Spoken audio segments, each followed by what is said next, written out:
ओम श्री गणेशाय नमः। ओम जय श्री कृष्ण महाराज। दपा कहते हैं संसार में श्रीमद् भागवत की कथा मिलना बहुत कठिन है। ज्ञान जल्दी सबको नहीं मिलता।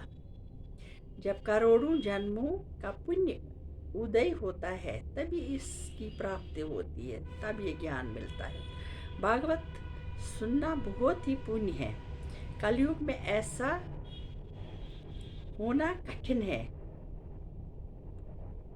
हम सोचते हैं कि हम अभी संसार में सुख देखें, बूढ़ा हो जाने पर भगवान का नाम ले, लेकिन हमें ये नहीं पता है कि हम बुढ़ापा निकालेंगे। आज इस कलयुग में कोई भरोसा नहीं है, कब सांस निकल जाए। जिनके दिल में यानी हृदय में एकमात्र भी भगवान की भक्ति होती है, वो त्रिलोकी में निर्धन होने पर भी परम धनी होता है। जय श्री कृष्ण, जय श्री कृष्ण, जय श्री कृष्ण। दपा अच्छे दिनों का इंतज़ार न करें। अच्छे दिन के चक्कर में उम्र गुजर जाती है, फिर पता चलता है कि वो ही अच्छे दिन थे। जय हो, जय श्री कृष्ण महाराज। यह स्कंद चौथा, अध्याय दूसरा। यह बुरा माना दक्ष प्रजापति का महादेव जी के शाप देने से श्री महादेव जी को विदुर जी इतनी कथा मित्र ऋषिशर से पूछकर महाराज सती ने अपना तन किस तरह त्याग दिया था, इसका हाल वर्णन कीजिए। फिर वो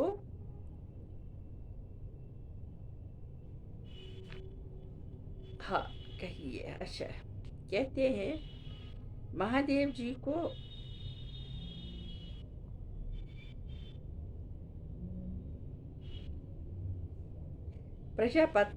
दक्ष प्रजापति ने कहा कि आज से कोई इसको महादेव जी को क्या कहते हैं, सब लोगों से कहा, सब ब्रह्मा जी वगैरह सब ऋषिश्वर सामने महादेव जी को ये शाप दिया कि आज से कोई जगह में महादेव जी का हिस्सा ना निकाले। श्री महादेव जी ये शाप सुनने पर भी कुछ जवाब न देकर इसी तरह चुपचाप परमेश्वर के ध्यान में बैठे रहे। दक्ष प्रजापति ऐसा शाप देकर अपने घर चला गया। तब नंदीगण ने विचार किया कि देखो, इस ब्राह्मण ने हमारे स्वामी शिव शंकर भोलेनाथ को भी अपराध ही शाप दिया है, इसमें मैं ब्राह्मण को शाप दूंगा। नंदीगण ब्राह्मण को शाप देता है। फिर ऐसा विचार कर नंदीगण ने सब सभा वालों को सुनाकर कहा, ए दक्ष, मैं तुझको और सब ब्राह्मणों को ये शाप देता हूँ कि ब्राह्मण लोग वेद और पुराण पढ़ने पर भी अपने परलोक का सोच न रखे और अपना जप तप पूजा पाठ फल आदमी के हाथ पैसा और रुपया लेकर बेचे और बगैर पालागन के सबको आशीष दे और पाई लगन के सबको आशीष दे और सब जगह भोजन करे, धर्म अधर्म का विचार न करे। ये शाप नंदीगण का सुनकर भृगुरगोचर ने, जो इस सभा में बैठे थे, कहा कि ए नंदीगण, तुमने दक्ष प्रजापति के नाम एक ब्राह्मण के अपराध करने के बदले सब ब्राह्मणों को शाप दिया, इसलिए मैं भी महादेव जी के भक्त और सेवकों को शाप देता हूँ कि वो लोग शराब पीकर परलोक का डर न रखे और अपने बदन में राख मलकर कानों में बड़ा बड़ा छेद करे और महादेव जी की तरह जोगियों का वेश बनाए और पूजा और पाठ करने का फल उनको ना मिले। जब शाप हो चुका तब दक्ष प्रजापति अपने मकान पर आए और महादेव जी भी ये झगड़ा नंदीगण और भृगुरगोचर का देखते ही नंदी बैल पर चढ़कर कैलाश को चले और समाध लगाकर परमेश्वर का ध्यान करने लगे।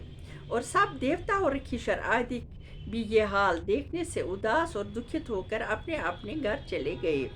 और दक्ष प्रजापति ने अपने घर पहुंचकर ये विचार किया कि मैंने देवता और ऋषिश्वरों की सभा में ऐसा शाप दिया कि कोई महादेव जी का बाग जगह में ना निकाले, लेकिन इस बात को पहले मुझे को शुरू करना चाहिए। जब मैं अपने घर जगह करके सब देवता और ऋषिश्वरों और ब्राह्मणों को बुलाकर महादेव जी का बाग जगह में न दूंगा, तब ज़्यादा अपमान होकर कोई आदमी भी उनका बाग जगह में न निकाले। ऐसा विचार कर दक्ष प्रजापति ने अपना तेज और प्रकाश बढ़ने के वास्ते जगह की तैयारी करके सब देवता और दूत और ऋषिश्वर और तपस्वी और गंधर्व और कनर वगैरह को न्योता भेजा, मगर महादेव जी को नहीं भेजा। तब पार्वती दूसरे अध्याय में पार्वती विमानों को जाना, सब देवता और गंधर्व आदि का अपने अपने विमानों पर चढ़कर दक्ष प्रजापति के जगह में और देखना सती जी का कैलाश पर्वत से। फिर वो पति को कहती कि मैं भी जाऊं।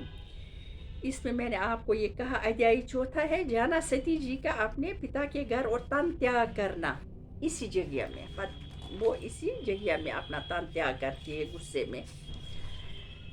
जय हो जय हो, जय जय श्री।